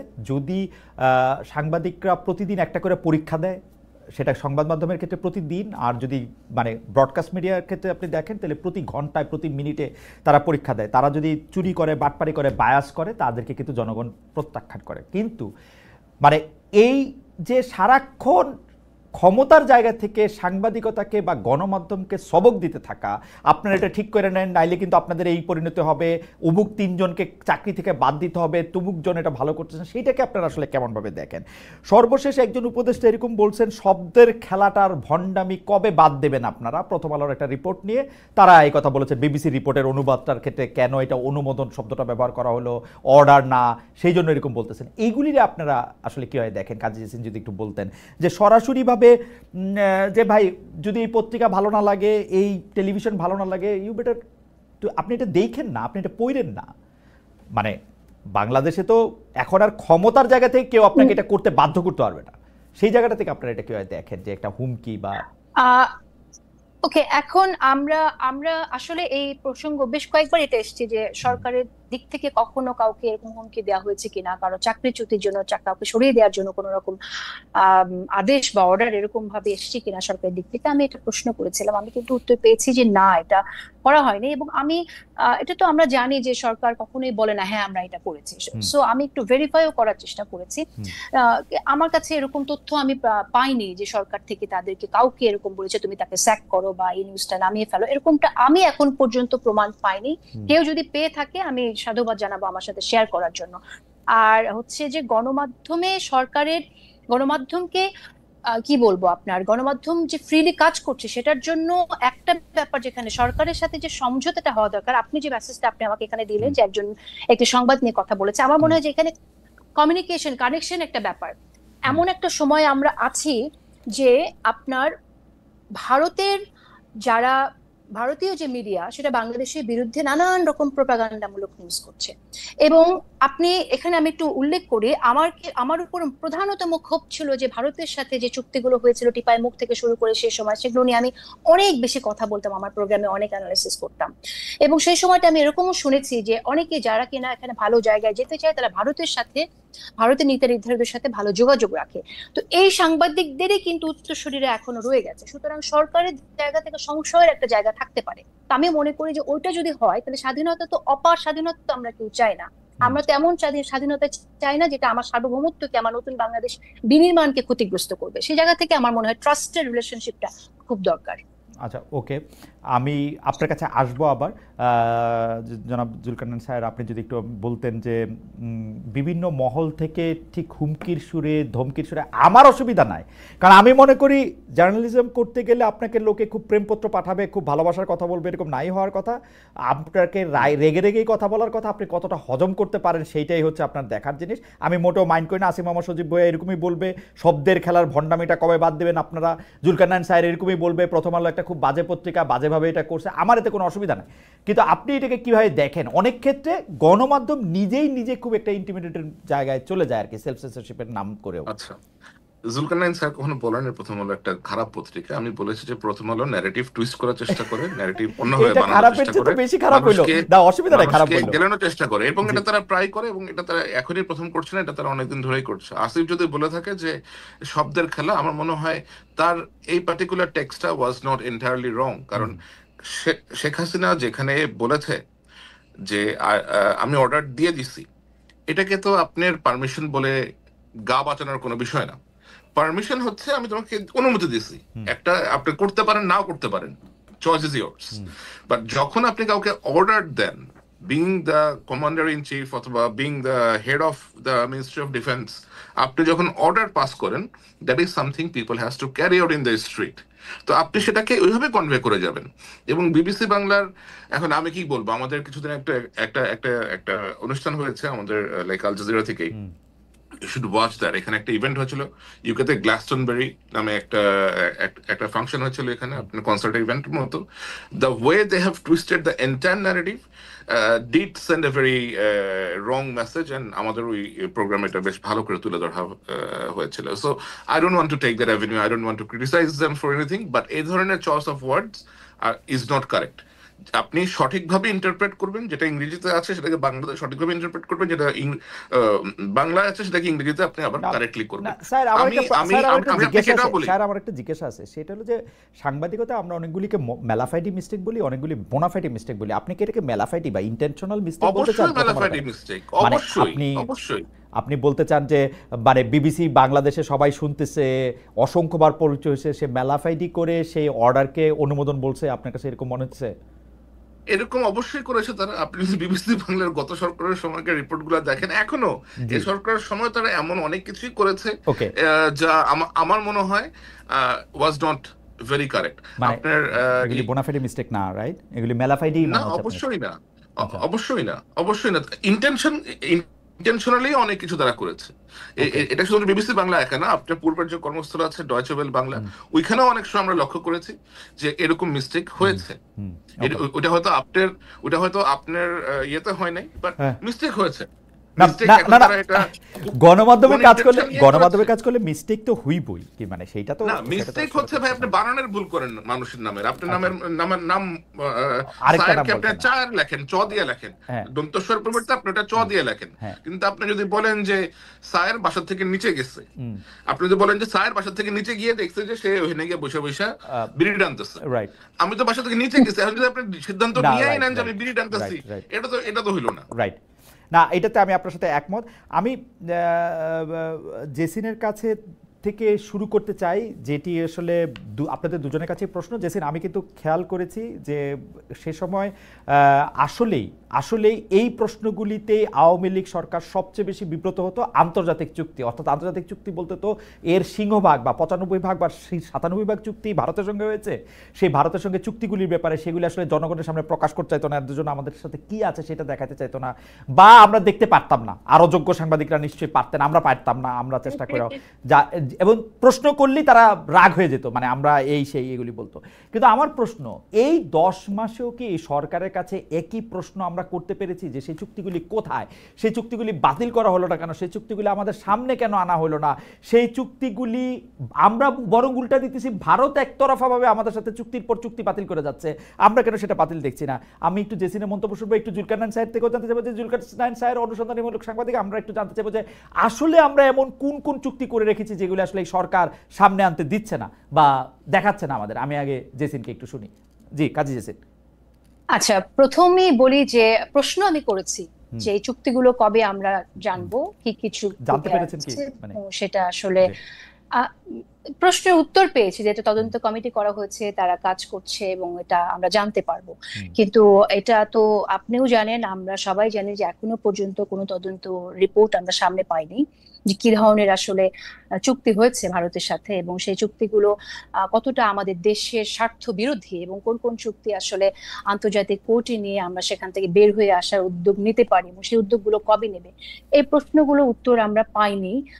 সেটা আসলে তদন্ত কবে শেষ হবে, এটা সরকারের কাছ থেকেই আমাদের এটা জানতে চাওয়ার কথা। হুম পরবর্তী প্রশ্ন সরকারের কাছে রাখা হুম উচিত যে সরকার আসলে কবে এই তদন্তটা সামনে নিয়ে আসবে, হুম। যদি আদৌ সেই তদন্তটা হয়ে থাকে, কেউ করে থাকে। সো আমি প্রেস সেক্রেটারির কাছে জানতে চেয়েছিলাম, আবার বিশেষ করে যেমন আমি প্রেস সেক্রেটারির কাছে জানতে চেয়েছিলাম এবং আমি বলেছিলাম যে আমরা দেখতে পাচ্ছি যে ভারত স্থলবন্দর দিয়ে বন্ধ করে দিচ্ছে, ভারত ট্রান্সশিপমেন্ট বন্ধ করে দিচ্ছে, আমরা তো বন্ধ করতেছি না, চুক্তিগুলি প্রকাশও করতেছি না। আমাদেরকে মানে মানে আমাকে, টু মাই আটার সারপ্রাইজ, আমাকে প্রেস সচিব জবাব দিচ্ছেন যে আমরা তো কোনো রিটালিয়েশনে বিশ্বাস করি না, এটা বলে রিটালিয়েশন। আমি এটা, আমরা তো একটার জবাবে আরেকটা এরকম করব, এরকম কোনো কিছু তো করবো না, আমরা এগুলি ভেবে দেখছি। আরে ভাই, এগুলি প্রকাশ করেন, প্রকাশেরও কোনো নাম নাই। আপনি বলতেছিলেন কাজী জেসিন। হ্যাঁ, সো এটা আসলে একটা স্পষ্ট অবস্থানে আমরা দেখতে চাই। আমার কাছে কিন্তু, আমি কিন্তু অন্যটা শুনেছি, আমি শুনেছি যে তদন্ত চলছে এবং তদন্তের পরে আমরা জানবো সরকার কি করবে। চুক্তি তো প্রকাশ করতে তদন্তের তদন্ত রিপোর্ট লাগবে তো কেন? আমরা এখনো চুক্তি জানি নেই। আমি আমি আমি কিন্তু তৌহিদ চুক্তি, হোসেনকেও জিজ্ঞেস করছিলাম, পররাষ্ট্র উপদেষ্টা, চুক্তি প্রকাশ করতে তদন্ত লাগবে কেন? আওয়ামী লীগ সরকার এই চুক্তি করছে, এটা গণমাধ্যমে প্রকাশ হবে, দ্যাটস ইট। এর মধ্যে তদন্তের কি না দরকার? তদন্ত না, sorry sorry sorry, let me correct it, এটা কমিশন করা হয়েছে, তারা এই কমিশন যাচাই বাছাই করছে এই চুক্তিগুলো নিয়ে। কমিশন তো যাচাই এরকমটা বাছাই করবে শুনেছিলাম যে আমি, কিভাবে কিন্তু বাতিল এটা করবে। আমরা আমি পাই জানি না, আমাকে বাতিল আমাকে করবে। আমার সায়েরের দ্বারস্থ হওয়া ছাড়া উপায় নাই। অনুসন্ধানীমূলক সাংবাদিক, আমাকে একটু বুঝায় বলেন তো, চুক্তি আওয়ামী লীগ সরকার ইন্ডিয়ার সাথে করছে, যেটা গোলামির চুক্তি, যেটা অনেকগুলি খারাপ চুক্তি, সেটা প্রকাশ করবে, সেটা দেখাবে এই চুক্তি করছে। এইটার মধ্যে কমিশন করে কি করতে হবে স্যার? আমার আমার যেটা, আমি আমি যতটা জানি, যতটা আমি বুঝতে পারছি, সেটা হচ্ছে যে তারা দেখতে যাচ্ছে যে কোন চুক্তিগুলোর মধ্যে বাংলাদেশের অ্যাডভান্টেজ কতটুকু আছে, ডিসঅ্যাডভান্টেজ কতটুকু আছে, কোন চুক্তিগুলো থেকে এক্সিট ক্লজ বেশ সহজ, কোন চুক্তিগুলোর exit clause is very hard. এবং এখানে বেশ কয়েকটা চুক্তি আছে আমি যেগুলো ব্যাপারে আমি জানি যে এগুলোর exit clause is very severe, যে আপনাকে যদি বের হতে হয় আপনাকে ওরা যে প্রজেক্টটা করেছে অথবা যে ইনভেস্টমেন্ট করেছে সেটার সম্পূর্ণটা অথবা আগামী 20 বছর 15 বছর আমি বিনয়ের সাথে একটা কথা বলি। আওয়ামী লীগ সরকারের বিরুদ্ধে জেসিন যেটি নিয়ে আসলে শুরু করেছিলেন সেটি মানে 2009-10 পর্যন্ত বোধহয় উনি মাত্র করতে পারছেন, বা 11 পর্যন্ত, আমি জানি না। এরপরেই তাকে চলে যেতে হয়েছে বা তাকে থাকতে দেওয়া হয় নাই, বা আমি যেই কথাই বলি না কেন, বা আমরা যারা ছিলামও তারা বারবার আওয়ামী লীগ সরকারকে এই কথা বলতাম, আপনারা যেগুলি চুক্তি করছেন দয়া করে সেগুলি প্রকাশ করেন, আমাদেরকে দেখান না। আপনারা সংসদে আলোচনা করেন না, এটা ওয়েবসাইটে দেন না, এটা নিয়ে কোনো একটা শ্বেতপত্র প্রকাশ করেন। এখন সরকার আসছে, এটার এক্সিট ক্লজ কি আছে, এটা দিয়ে আমরা বাইরেতে পারমু কি পারমু না, সেটা তো আমরা বোঝার তো দরকার আছে। আপনি চুক্তিগুলি খালি প্রকাশ করবেন, এতে আপনার কি অসুবিধা? আমি বলি কি অসুবিধা? আমার হাইপোথেসিস হচ্ছে এই সরকারও ভারতেরই কোনো না কোনো ভাবে স্বার্থ দেখে। আমি আপনাকে খালেদ ভাই যেটা বলতে পারি যে it will sound a very technical ইয়ে। দেখেন, ভারত আমাদের আশেপাশে দিয়েই আছে, আমাদের সব থেকে বড় land border is with India. এখন এমন একটা দেশের সাথে আমরা আসলে আপনার ধরেন কোন ধরনের সরাসরি সাংঘর্ষিক অবস্থাতে যাওয়ার মতো অবস্থাতে এই মুহূর্তে আছে কিনা সেটাও চিন্তা করতে হবে। আমার মনে হয় যে সরকার বললো, এবং আপনার শফিক সাহেব যেটা আপনাকে রেসপন্স করেছে যে রিটেলিয়েশনে বিশ্বাস করেন না, আমার মনে হয় যে বাংলাদেশ এখনো তার যে ধৈর্য অথবা পেশেন্স, মানে আওয়ামী লীগ সরকার গিয়া মুখে যাই বলুক গিয়া পায়ে গিয়ে পড়ে থাকতো, এরা মুখে বড় বড় কথা বলবে এবং পায়ে গিয়ে পড়ে থাকবে। মুখের উপরে বন্ধ করে দিবে, ও কোনো কথা বলবে না। চীনে গিয়ে বলে আসবে যে আমরা হচ্ছে ওগুলির মুরব্বী, এগুলি হচ্ছে কথা বলতে তো কোনোটা কম বলে না সাহেব। না, কথা বলতে তারা কম বলে না, which is very true, but আপনি দেখেন যে ইন্ডিয়া কিন্তু বাংলাদেশে সাধারণ বাংলাদেশি টুরিস্টদের জন্য এখন ভিসা দেওয়া বন্ধ করে দিচ্ছে, বাংলাদেশে ঘুরতে যেতে পারে না, চাইছে তাই করতেছে, এবং এগুলো তারা করতেছে। কিন্তু বাংলাদেশের পক্ষ থেকে কিন্তু এখনো এই ধরনের কোন রকমের স্ট্রং মেজার নেওয়া হয় বাংলাদেশের, কোনো একটা মেজারও নেওয়া হয় না। এবং আমি আপনাকে ইন্টারেস্টিং জিনিস বলি, বাংলাদেশে গত কয়েক মাসে বেশ কিছু উল্লেখযোগ্য সংখ্যক রয়ের এজেন্ট ঢুকেছে, এসে এরা ডিজিএফ এর সাথে মিটিং করেছে, এনএস এর সাথে মিটিং করার চেষ্টা করেছে, তাদেরকে পারসুয়েট করার চেষ্টা করেছে, এবং লাকিলি আমাদের এজেন্সিগুলো এদের সাথে কোনো রকমের কোঅপারেশনে যায় নাই। এন্ড আমি এদের যে পাসপোর্ট নাম্বার সহ বিস্তারিত আপনার ফাঁস করে দিয়েছি, এবং তারপরেও আমাদের দেশ থেকে ভারতের সাথে কোনো রকমের কথাবার্তা বলা হয়নি। ভারতীয় এম্বাসিতে হাই কমিশনে কি জানি আরে আপনার রাজেশ অগ্নিহোত্রী যে ঢাকাতে রয়্যাল স্টেশন চিফ, এটা আমরা গত 2 বছর ধরেই জানি, এটা আমি 2 বছর ধরে ক্রমাগত আপনার লিখে গিয়েছি। এই লোক লাস্ট ইলেকশনের সময় আপনি বিভিন্ন রকমের প্রভাব রেখেছে, এর সাথে মিট করতে চায়, ওর সাথে মিট করতে চায়, তার বাসায় পলিটিক্যাল পার্টি লিডারদেরকে নিয়ে আসে, বাট স্টিল বাংলাদেশ এখনো এই লোকটাকে রেখে দিয়েছে ঢাকাতে, সে এখনো ঢাকাতেই আছে। হাসিনা সরকার চলে গেছে, he is still in the same appointment, এবং সেটাতে কোনো ব্যবস্থা গ্রহণ করা হয় না। আমি এই কথাটাই বলতে চাই যে ডক্টর মোহাম্মদ ইউনূস সরকার একটা কিছু মানে সমান কিছু করার দূরে থাক, ইন্ডিয়া একের পর এক গাজোয়ারি, আজকে বর্ডার বন্ধ করে দিচ্ছে, কালকে ভিসা বন্ধ করে দিচ্ছে, কালকে স্থলবন্দর বন্ধ করে দিচ্ছে, কালকে ট্রান্সশিপের চুক্তি বাতিল করতেছে, একটা কিচ্ছু করে নাই যেটা ইন্ডিয়ার স্বার্থের এগেইনস্টে যায়, শুধু কতগুলি গপ্প দেওয়া ছাড়া, উঁচা কথা বলা ছাড়া। হয় ভাই, এটা তাদের কিছু স্টেটমেন্ট ইস্যু করেছে বাংলাদেশের, লাইক কোন স্টেটমেন্ট, কোনটা বলেন তো? সবার আগে আইসা আদানি টাকা দিছে, জিজ্ঞেস করলেই বলে যে আদানি টাকা না দিলে বলে ভারত বোম মারতো।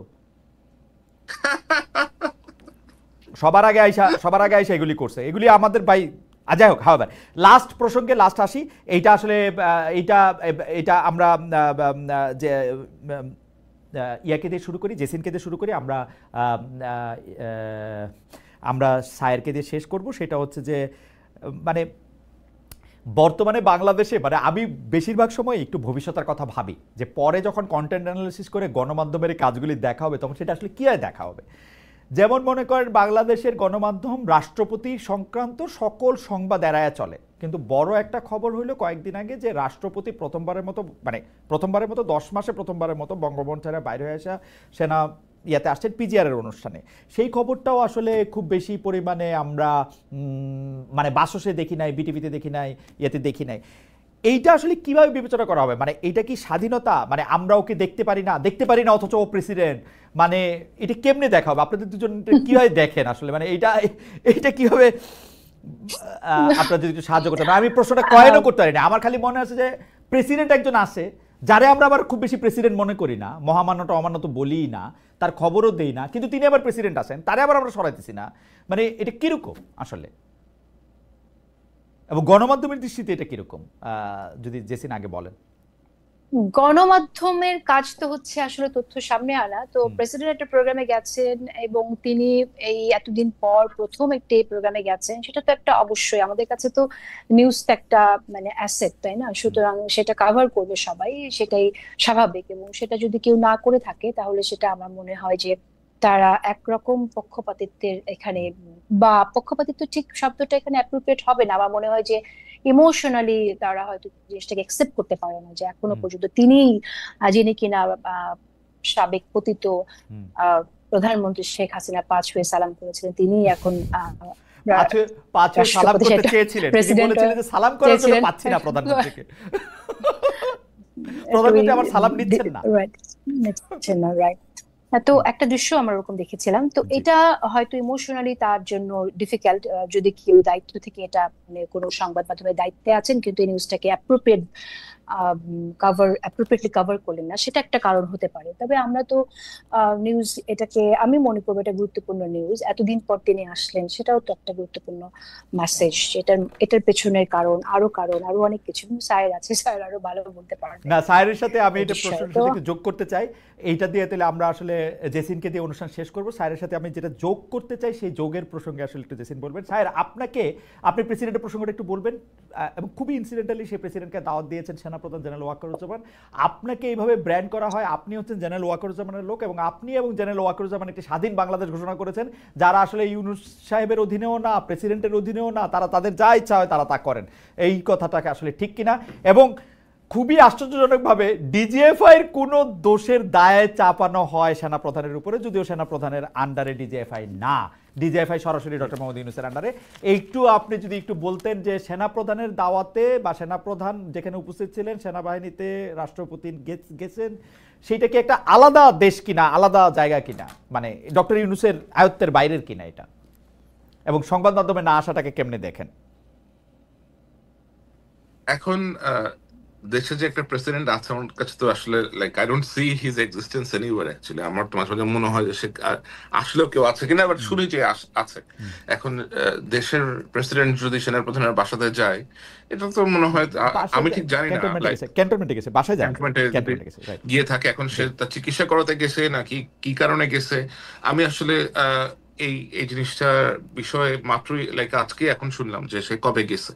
বাট যদি সে ওখানে যায় তাহলে হয়তো কোনো পার্সোনাল কারণে যেতে পারে, অথবা হয়তো সিএম এসে দেখাইতে গেছে, অথবা হয়তো মিলিটারি কোনো, আমার মনে হয় প্রমোশন বোর্ড আসতেছে, না ওটা আরো পরে বোধ হয়, এরকম কোনো হয়তো কোনো কাজে গেছে। এখন এই লোক তো আপনার মিলিটারির সশস্ত্র বাহিনীর সর্বাধিনায়ক বলা হয় তাকে, রাষ্ট্রপতিকে। দেশের যে কনস্টিটিউশন আছে, এখনো আছে, সেটা নিয়ে সেই হচ্ছে আপনার সর্বাধিনায়ক। এখন যদি কেউ এটা আপনার না কভার করে থাকে, তাহলে অবশ্যই এটা আমাদেরকে বের করতে হবে যে এটা কেন তারা কভার করে নাই, নাকি এটা আইএসপি থেকে বলা হয় নাই যে কোন কোন কারণে সে অ্যাকচুয়ালি গিয়েছে। আর সেনাবাহিনীর সাথে আমার সংশ্লিষ্টতা নিয়ে যে সমস্ত গল্প মুখরোচক আলাপ চলে, এটা তো আসলে আমি বলবো যে এটা খুবই হাস্যকর একটা আলাপ চলে আর কি। কারণ আমি আগেও আপনার সাথে এসে বলেছি যে এই সেনাবাহিনী নিয়ে আমার থেকে বেশি নেগেটিভ নিউজ আর কেউ কখনো করে নাই মনে হয়, ডিজিএফ এর ক্ষেত্রেও সেম। সুতরাং তাদের মুখপাত্র আমি এখন কেন হইতে যাবো? হ্যাঁ, আমি হয়তো এখন একটু কম করতেছি, বিকজ আমি এখন দেখতেছি না যে সেনাবাহিনী কাউকে মেরে ফেলতেছে, অথবা সেনাবাহিনী গিয়ে কাউকে আটকে ধরে নিয়ে আপনার আয়নাঘরে ঢুকা রাখতেছে। এবং আমি দেখতেছি এই বাহিনীর সদস্যরা আপনার পুলিশের পাশাপাশি দেশের আইন শৃঙ্খলা রক্ষায় যতটা সম্ভব পারলে নিজেদের এখতিয়ারের বাইরে গিয়েও তারা কাজ করার চেষ্টা করতেছে। এদের ছুটি ছাটা ক্যান্সেল হয়ে গেছে, এদের অনেকেই আপনার পরিবারের সাথে দেখা করতে পারতেছে না, অনেকে এক্সস্টেড হয়ে আছে।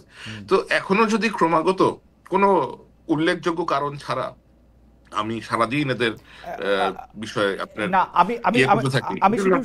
আমি শুধু শেষ প্রশ্নটা করি যে জেনারেল ওয়াকারুজ্জামান কি আসলে ডক্টর মোহাম্মদ ইউনূসের আন্ডার কমান্ডে আছেন, নাকি তিনি একটা স্বাধীন সার্বভৌম সেনাবাহিনী বা স্বাধীন সার্বভৌম সেনানিবাস গঠন করছেন, যে তিনি কারো কথা শুনবেন না ব্যাপারটা?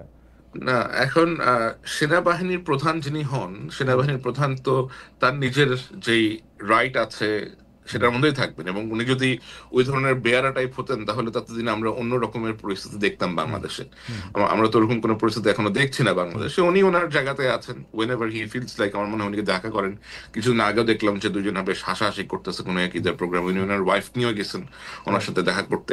তো যদি এরকম রেশারেশি থাকতো তাহলে নিশ্চয়ই এগুলো হতো না। আর আপনাকে এটাও মনে রাখতে হবে যে ওনার আশেপাশে যত অফিসার আছে, পিজিআর আছে, এখানে এসএসএফ আছে, এরা তো সব বাংলাদেশ সেনাবাহিনী অথবা সশস্ত্র বাহিনীরই সদস্য। তো যদি ওরকম কিছু থাকতো তাহলে নিশ্চয়ই বিষয়টা অন্যরকম হতো, তাই না? অ্যাবসলিউটলি। জেসিন, শেষ প্রসঙ্গ, জেনারেল ওয়াকারের সাথে সরকার প্রধান ডক্টর ইউনূসের একটা দূরত্বের কথা কল্পনা করা হয়, মূলত ডিসেম্বর মাসে ইলেকশন হবে নাকি পরে হবে নাকি জীবনেও হবে না, ডক্টর ইউনূস চিরকাল থাকবেন, ওই প্রসঙ্গটা ধরে বেশি এটা সামনে এসছে। আপনি এটাকে কতটা বাস্তব মনে করেন, কতটা মনে করেন যে গণমাধ্যম বা সামাজিক মাধ্যমগুলির একটা কষ্ট কল্পনা?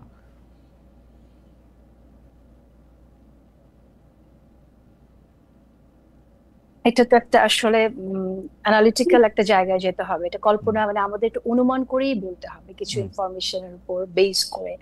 আমরা তো আসলে দেখলাম যে মাঝখানে এরকম ঠিক একদম টাইমিংটা যদি দেখি, যে সময়টায় এই তথ্যটা সামনে আসলো যে প্রধান উপদেষ্টার সাথে জেনারেল ওয়াকারুজ্জামানের একটা দূরত্ব আছে, তিনি চান না প্রধান উপদেষ্টা হিসেবে তিনি দায়িত্ব নেই, এই ধরনের ইনফরমেশন আসলো সামনে, রাইট? এনসিপির দুজন নেতার সাথে দেখা হলো, তারপর উনি বলেছেন নির্বাচনের আওয়ামী লীগের পুনর্বাসনের কথা, এই ধরনের কথা সামনে আসলো। তো আমার যেটা মনে হয় যে সেনা প্রধান এবং প্রধান উপদেষ্টা এই নির্বাচন প্রশ্নে ওনাদের কোনো দূরত্ব আছে বলে আমার কাছে মনে হয়নি। এটা হয়তো কোনো কোনো এনসিপি নেতার মনে হতে পারে যে জেনারেল ওয়াকারুজ্জামান থাকলে নির্বাচন দিয়ে দিতে হবে, কারণ তিনি ওই উচ্চারণ করেছিলেন যে ডিসেম্বরের মধ্যে নির্বাচন দিতে হবে। আমরা যেটা জানি, আমাদের অ্যানালিসিস থেকে আমরা এটা বলতে পারি যে সেনাবাহিনী কিন্তু বিচ্ছিন্নভাবে থাকে না। সেনাবাহিনীকে কিন্তু বিশ্বের অন্যান্য দেশের সাথে কাজ করতে হয়, তাই না? যেমন আমাদের সরকার প্রধানকেও কাজ করতে হয়, সেনাবাহিনী প্রধানের সাথেও কিন্তু একরকম যোগাযোগ থাকে জাতিসংঘ থেকে শুরু করে অন্যান্য প্রতিষ্ঠানের। তো আপনি যদি বহির্বিশ্বের দিকে তাকান, তারাও কিন্তু চায় যেখানে ডেমোক্রেসি রিস্টোর হোক দ্রুত। সো ওই জায়গা থেকে এটা প্রধান উপদেষ্টা তো আপনি জানেন এখন বলেছে ডিসেম্বরের মধ্যে নির্বাচন প্রস্তুতির কথা, কারণ প্রধান উপদেষ্টাও তো যোগাযোগটা তো প্রধান উপদেষ্টার সাথেই হয়, যে বাইরের আন্তর্জাতিক যেটি চাপের কথা আমরা শুনছি যে এখানে আসলে, কারণ আমরা তো আসলে গ্লোবালাইজেশনের সময়ে বাস করছি, আমরা তো একে অপরের উপর নির্ভরশীল। বিশ্বের অন্যান্য দেশগুলো কিন্তু আমাদের সাথে একটা সম্পর্ক রাখতে চায়, কারণ তাদের আমাদের সাথে যে রিলেশনশিপটা আছে এবং বিনিয়োগটা আছে এবং বিনিয়োগ বাড়ানোর বাইলেটারাল যে বিষয়গুলো আছে সেটার জন্য তারা হয়তো একটা স্থিতিশীল পরিবেশ দেখতে চায়। সেই জায়গা থেকে নির্বাচনের কথা হয়তো তারা বলে, এবং প্রধান উপদেষ্টা ওটা চান, এবং জেনারেল ওয়াকারুজ্জামান আমার অ্যানালাইসিস যেটা বলে সেই জায়গা থেকে উনি বলেছেন যে দেশে ডেমোক্রেসি আসা দরকার, ডিসেম্বরের মধ্যে নির্বাচন। এবং এই এই এই কারণেই হয়তো একটা দূরত্ব সৃষ্টি হতে পারে, এবং অনেকে মনে করতে পারে যে উনি থাকলে সরকার নির্বাচন দ্রুত দিয়ে দেবে। এটা আমার জাস্ট একটা অনুমান। আমরা খুবই গুরুত্বপূর্ণ 2-3টা মন্তব্য এসেছে 2-3টা জায়গা থেকে। আমরা যদি 2টা মিনিট একটু সময় নেই, কারণ আমি অনুষ্ঠান শেষ করে দিতে চেয়েছিলাম। 2টা মন্তব্য যেতে হবে আমার। আচ্ছা, আপনি কি 1 মিনিটে আপনি একটু অ্যাড্রেস করবেন? 1 মিনিট স্যার, আপনার জায়গা থেকে হচ্ছে 1 মিনিটের একটা মন্তব্য। সেটা হচ্ছে যে বাংলাদেশের সাংবাদিকতার ইতিহাসে কখনো সামরিকভাবে ক্ষমতাধর সামরিক বাহিনী নিয়ে কোনো অনুসন্ধানী সাংবাদিকতা হয়েছে কি, বা হয়েছে কিনা, সেটা সম্ভব কিনা? বাংলাদেশের সামরিক বাহিনীর নিয়ে, সামরিক বাহিনীর কেনাকাটা নিয়ে, সামরিক বাহিনীর পদায়ন নিয়ে, যেই সব জায়গায় আর্থিক দুর্নীতির সম্ভাবনা আছে সেই সব